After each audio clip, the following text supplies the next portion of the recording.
Welcome to Secret Studios here in Redwood City, California. Today is November 10th, 2005, and we have as our guest Leslie Chard, who is the president of HDMI Licensing, L.L.C. Leslie, first of all, could you tell us a little bit about what HDMI.org does? Sure. Well, first, John, thanks for having me here. I think this is a great opportunity for us to come and talk to you and to communicate with all of the users of your site, and I think it's an invaluable part of the process. HDMI Licensing LLC is the entity that I'm the president of, is responsible for licensing and promoting and enforcing the HDMI specification. Now, the HDMI specification was created originally by the HDMI founders, and that is Hitachi, Matsushita, Panasonic, Toshiba, Sony, Philips, Thomson, and Silicon Image. And when we created the specification, we needed an entity to administer it and to license it. We go around the world and enforce the trademarks. We actively pursue compliance efforts, and so we created HDMI Licensing LLC. What exactly is HDMI, and what will it do for us that older technology such as DVI won't do? HDMI stands for High Definition Multimedia Interface, and it's the first consumer electronics interface, the first and only all-digital interface, so all digital meaning highest quality, that delivers uncompressed audio, uncompressed video, and intelligent command and control data. It's based on Silicon Image's TMDS technology, which is the underlying technology that drives DVI. So it is backwards compatible with DVI, and this was of critical importance to us given the huge installed base that DVI has and the fact that it's still being used today. However, it is significantly different from DVI in at least three major ways. I think the first and most obvious is that HDMI is both audio and video over a single cable, where DVI is video only.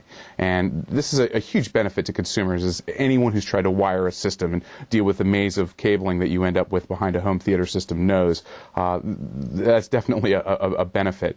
The second piece is the intelligent command and control data that I mentioned.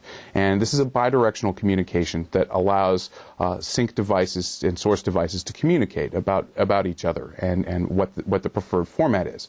So, for example, if you have a digital television that prefers or supports 720p but not 1080i, or has a preference for 720p, it can send a message automatically to the source device saying, DVD player, please send it to me in this format. This saves the user from having to manually click through all the different formats to see what works best. Another implementation would be with a two-channel television set. Can send a message to a source device saying, please send me two-channel audio. Pick the two best channels that you want me to use, and I'll use those. One thing that I would note is that it doesn't affect any other interface, and I think I saw some questions on your site about this. If HDMI says, I have an input to the television that's requesting a two-channel, if you want to send 6-channel over SPDIF, HDMI makes no limitation as to that kind of an implementation. And if a manufacturer is implementing it that way, I question why you would want to do that. And I think, consumers need to make a choice that that's the wrong way to implement it. The other thing, just to sort of return back to it, that the intelligence will enable manufacturers to build into devices is single-button remote control.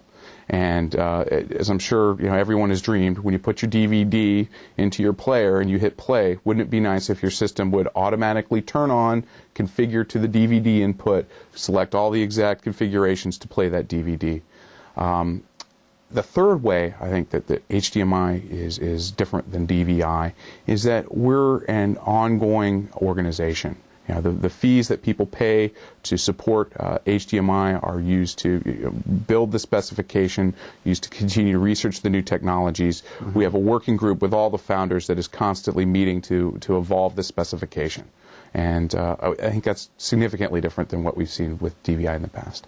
Well, it sounds like a terrific technology. Has HDMI become widely accepted? Yes, definitely. It's really beat our wildest imagination in terms of the speed and the depth of the penetration. We announced 200 adopters in April, and we now have about 300 adopters as of today. There are over 1,000 products, HDMI-enabled products, currently shipping, and in almost every CE category. And significantly, we're starting to see increased penetration in the PC market. And so we really feel, and especially with the release of 1.2, which makes HDMI much more PC friendly, we're going to see HDMI being the interface that I think enables convergence in a very significant way. Can HDMI be used for home networking? It's possible. At this point, we need to make the first steps and implement these successfully. And I think that we need to really make sure that we do this right. Certainly down the road, having the potential, the bandwidth, the bidirectional implementation and communication certainly could lend itself to those kinds of implementations. I understand that HDCP is used with HDMI. What is HDCP?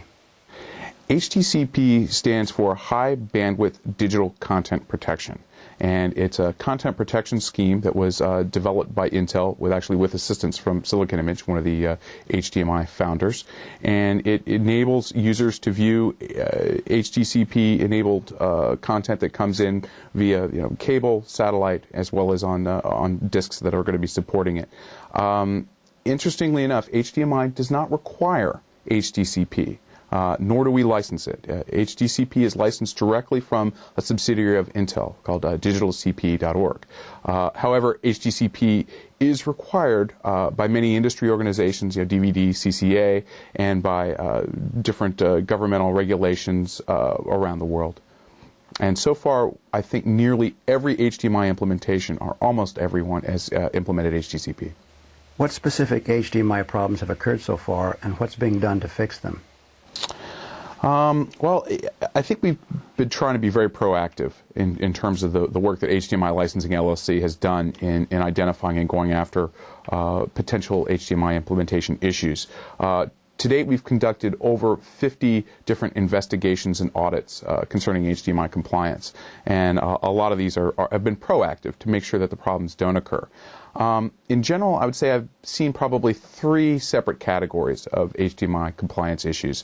I think the first would relate to cable compliance, cable and connector compliance. And so we have seen some long-length connectors, that purported to support HDMI at 30 meters, but really were not meeting the HDMI electrical specification. Similarly, we've seen some connectors that were slightly misshapen or were not within the physical standards that were set forth in the HDMI specification. However, generally the response has been pretty good. As we were talking before, when we've gone to some of the cable distributors and asked them to say, show us your source of cables, show us the test results for these cables, at first they were a little indignant. Are you accusing me of selling bad cables? And when we explained that what we're really trying to do was make sure that everyone was on the same page, that we all were on a level playing field here, and no one was trying to sort of cheap out on it, and basically just to give consumers the best experience, they came around and were actually kind of thankful that we were doing this, because most folks are reputable suppliers. And the interesting thing, and this sort of surprised me, is I had several cable distributors say this was the first time that anyone from a standards organization had come around and asked about cable compliance. And I think that's going to help us in the long run. I think that the second type of problem that we've seen, and I think Paul Wolf, one of our technical gurus, can speak about this a little bit more, relates to the increased complexity of a lot of these CE devices. We're starting to see significantly more logic, significantly more firmware, increased numbers of microcontrollers in these devices. And as a result, you're starting to see increased programming being required that's not typically been done in CE devices. And so manufacturers need to make good decisions in terms of usage scenarios. And I'm sure, as Paul will explain later, it's not always getting done. But I think that with the input from users and through venues like this, we can help correct that. I think the third types of problems or issues that we've seen relate to HDCP implementations. And I think I noticed there was one specific question on your site concerning set-top boxes. And nearly all set-top box issues that we've seen have related to HDCP functionality problems. The typical usage scenario would involve if you plug your set-top box directly into your television set and it works. You get a signal, you get a picture, no problems. If then you take your set-top box and you plug it through a receiver or a switch and you end up with no signal out the other end, you end up either with an error message or a blank screen, the set-top box most likely is not supporting what's known as HDCP repeater functionality. Your AV receiver switch is essentially a repeater. And it's a very simple change. This is a firmware change, and we've been working with the two leading manufacturers, and one has a firmware update out now, and one should have it out within the next month or so. We're still trying to pin that down. That firmware update, of course, first goes to the cable company or the MSO. And so I would advise users, if you're having this problem, please contact your MSO to get the firmware update. What is the backwards compatibility for the new HDMI versions, and what will the new versions do for us? All versions of HDMI that are out there are backwards compatible. We have not seen any issues related to that backwards compatibility. Some manufacturers, much to my amazement, continue to say that the problems in their products are caused by HDMI specification backwards compatibility. This is false, and I would challenge anyone to show me that as being the root cause, and if it is, we'll fix it. Currently, when new versions of HDMI come out, we typically will enable some optional functionality. For example, in HDMI 1.2, it now supports 1-bit audio, which is necessary for Super Audio CD. So if you're looking for Super Audio CD, don't look for HDMI 1.2. Look for a box that supports SACD. Look for that specific Super Audio CD designation, because HDMI 1.2 enables Super Audio CD but does not make it mandatory. It's an optional implementation that the manufacturer would then have to implement. Is there room for growth and the potential for HDMI capability such as bandwidth? Sure, and I think Paul Wolf will talk about this a little bit more, but HDMI was designed with a lot of upside potential, and I think we've been actively discussing what the future may hold. And I think that this is one of the keys to us staying a viable standard, is that we have the potential to grow, and we need to constantly work to improve the specification. How does a company begin working with you to implement HDMI? That's a good question, John. In one of the ways that HDMI is different than DVI and some other specifications is that when we created HDMI, we also created a compliance test specification. So every adopter, when they join and license the HDMI specification, we give them the current compliance test specification, which also evolves as the HDMI spec evolves.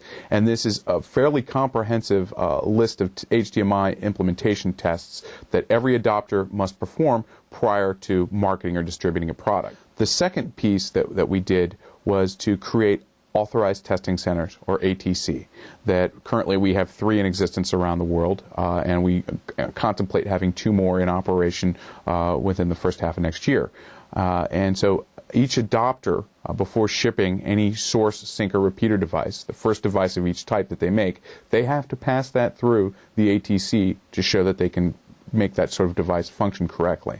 And in addition, many adopters have asked that subsequent products be tested as well. And that would be one thing I would encourage consumers and distributors to look for, folks who have passed their products through ATC compliance testing.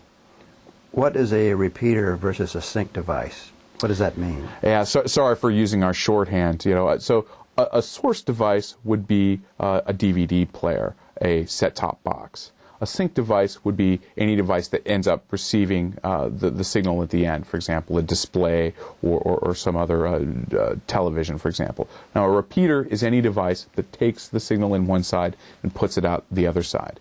So that would be an AV receiver, some sort of switch, etc. This is Paul Wolf, who is the head of engineering at HDMI L.L.C. The bandwidth for HDMI is almost 5 gigabits per second. What could such a large bandwidth be used for? Today that is an awful lot of bandwidth. It's more than anybody needs. HDTV is running less than half of that. So 1080i 720p type video is about half of that, less than half. So 1080p, 60 hertz 1080p is actually capable of fitting well within that 5 gigabits per second.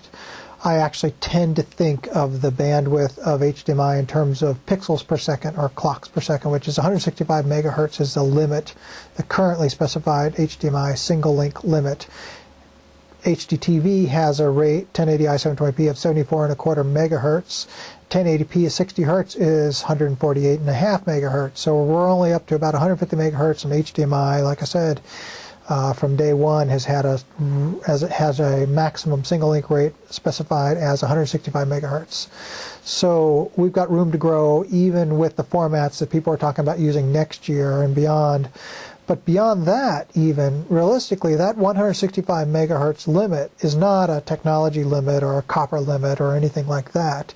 That limit is strictly a spec limit that was strictly in place for compatibility with the way that the DVI specification was written, so that DVI had a clear crossover frequency between single link operation and dual link operation. So below 165 megahertz, DVI devices communicated using a single link, and above 165 megahertz, they communicated using two links or dual link. HDMI for full backwards compatibility DVI maintained that same model. What we're finding, though, is that nobody's interested in using DVI dual link, and nobody is using DVI or HDMI dual link either today, certainly not in the consumer electronics space. Because, as we mentioned, even with the 5 gigabits per second allowed on single link, we've got enough bandwidth to last us for quite some time.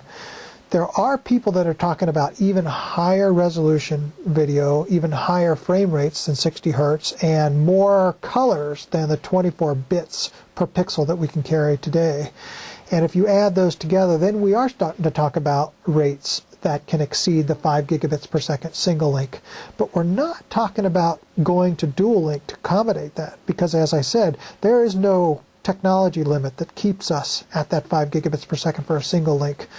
In fact, we believe that technology is capable of going way beyond the 5 gigabits per second. The inherent TMDS, transition minimized differential signaling, that HDMI and DVI are both based on is capable of way more than 5 gigabits per second. So our plan is to accommodate these higher frame rates, higher resolutions, and higher color depths, more than 24 bits per color, by extending the single link speed. This has been proposed and is in discussion for future HDMI enhancements. Tell us about the actual physical construction of the HDMI connector, the number of conductors and its robustness in terms of continued plugging and unplugging. Is it like USB? It's similar in shape and size, but that's about the extent of it. USB has several pairs, and HDMI has 19 connectors on that little connector. So even though it's about the same size, HDMI has more than twice, I guess almost 3 times as many conductors on that little connector. So the assumption is that relatively small gauge wires are used for this connector, and that assumption was based on the fact that that actually is about the optimal size for the conductors for a high-speed digital signal such as HDMI over the lengths that we're targeting. For HDMI, 5 meters is kind of a low side, must absolute work without any questions. 8 meters is a target that we had for, you should be able to put together standard copper, no special materials whatsoever, and hit 8 to 10 meters without any problem. And some of the more advanced, more technically proficient manufacturers could do 10, 15 meter cables.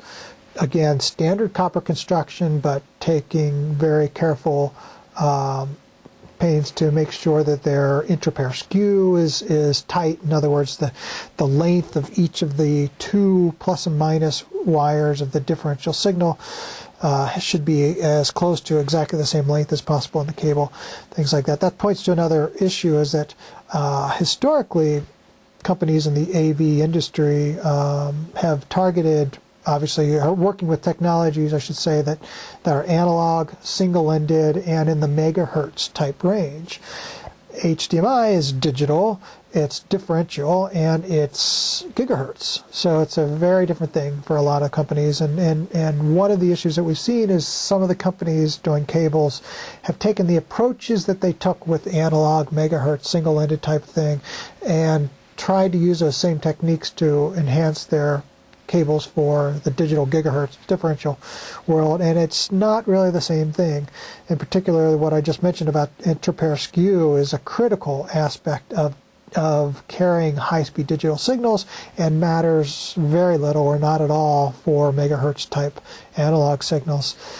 And in some cases, we've actually found that the solutions companies use for the analog world of high, or I should say thicker gauge copper conductors for the analog solutions, longer cable analog solutions, actually has worked against them for the digital cables, where by using these thicker conductors, they're actually creating worse interpair skew issues, where the plus and minus pairs or plus and minus halves of a signal are a different length because of the longer conductors, are the thicker conductors, and that leads to actually lower quality cables in the end.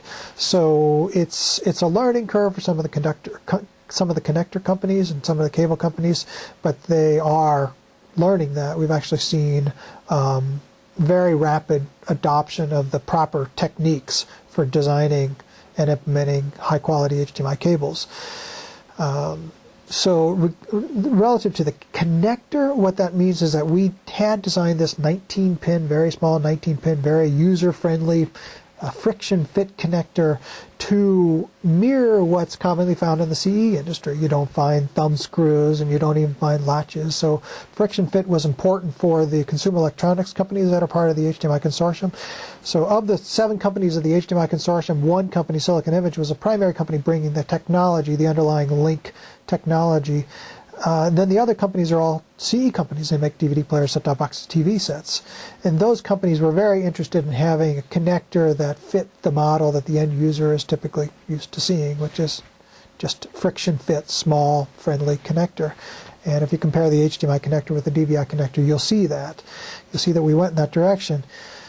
Subsequently, more and more companies are designing long cables and having thicker and thicker wires in those cables, and it looks like that friction fit connector is needs to be enhanced with a latching type mechanism or something for some of the longer cable configurations.